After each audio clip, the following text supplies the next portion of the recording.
श्रीमद्भगवत गीता के 13वें अध्याय का महात्म्य। श्री महादेव जी कहते हैं, पार्वती, अब 13वें अध्याय की अगाध महिमा का वर्णन सुनो। उसको सुनने से तुम बहुत प्रसन्न होगी। दक्षिण दिशा में तुंगभद्रा नाम की एक बहुत बड़ी नदी है। उसके किनारे हरिहरपुर नामक रमणीय नगर बसा हुआ है।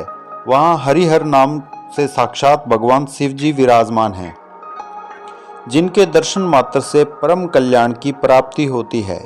हरिहरपुर में हरिदक्षित नामक एक श्रोत्रिय ब्राह्मण रहते थे, जो तपस्या और स्वाध्याय में संलग्न तथा वेदों के पारगामी विद्वान थे।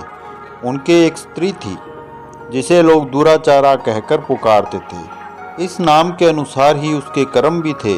वह सदा पति को कुवाच्य कहती थी। उसने कभी भी उनके साथ शयन नहीं किया। पति से संबंध रखने वाले जितने लोग घर पर आते, उन सबको डांट बताती और स्वयं कामोन्मत्त होकर निरंतर व्यभिचारियों के साथ रमण किया करती थी। एक दिन नगर को इधर उधर जाते जाते हुए पूर्ववासियों ने से भरा देख उसने निर्जन एवं दुर्गम वन में अपने लिए संकेत स्थान बना लिया। एक समय रात में किसी कामी को न पाकर वह घर के किवाड़ खोलकर नगर से बाहर संकेत स्थान पर चली गई। उस समय उसका चित्त काम से मोहित हो रहा था। वह एक एक कुंज में तथा प्रत्येक वृक्ष के नीचे जा जाकर किसी प्रियतम की खोज करने लगी, किंतु उन सभी स्थानों पर उसका परिश्रम व्यर्थ गया। उसे प्रियतम का दर्शन नहीं हुआ।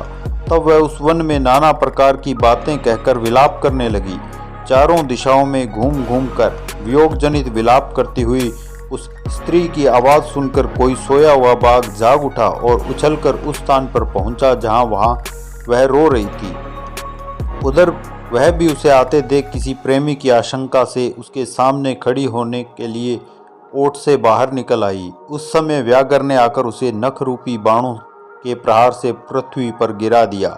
इस अवस्था में भी वह कठोर वाणी में चिल्लाती हुई पूछ बैठी, अरे बाघ, तू किस लिए मुझे मारने को यहाँ आया है? पहले इन सारी बातों को बता दे, फिर मुझे मारना। उसकी यह बात सुनकर प्रचंड पराक्रमी व्याघ्र क्षण भर के लिए उसे अपना ग्रास बनाने से रुक गया और हंसता हुआ सा बोला, दक्षिण देश में मलापहा नामक एक नदी है।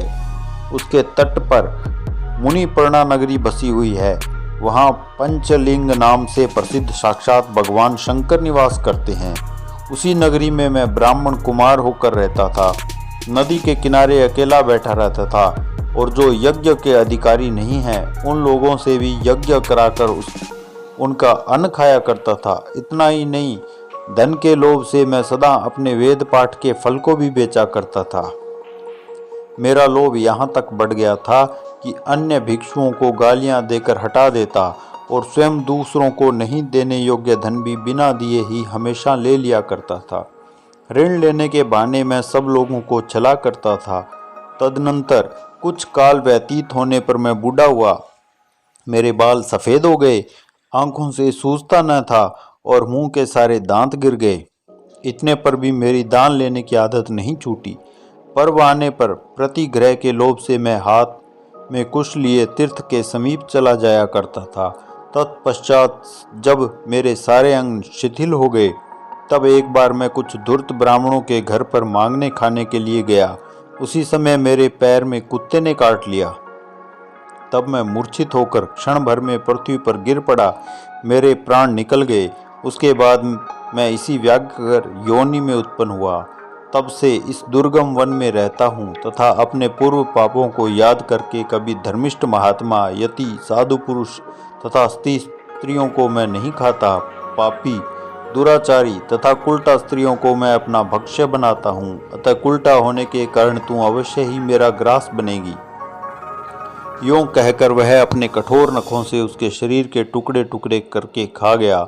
इसके बाद यमराज के दूत उस पापिनी को संयमनीपुरी में ले गए। यहाँ यमराज की आज्ञा से उन्होंने अनेकों बार उसे विष्ठा, मूत्र और रक्त से भरे हुए भयानक कुंडों में गिराया। करोड़ों कल्पों तक उसमें रखने के बाद उसे वहाँ से लाकर 100 मनवंतरों तक रौरव नरक में रखा। फिर चारों ओर मुंह करके दीन भाव से रोती हुई उस पापिनी को वहां से खींचकर दहनानन नामक नरक में गिराया।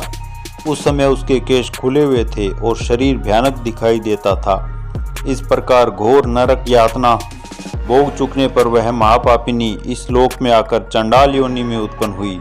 चंडाल के घर में भी प्रतिदिन बढ़ती हुई वह पूर्व जन्म के अभ्यास से पूर्ववत पापों में प्रवृत्त रही। फिर उसे कोढ़ और राज्य क्षमा का रोग हो गया, नेत्रों में पीड़ा होने लगी। फिर कुछ काल के पश्चात वह पुनः अपने निवास स्थान हरिहरपुर को गई, जहाँ भगवान शिव के अंतःपुर की स्वामिनी जम्बका देवी विराजमान हैं।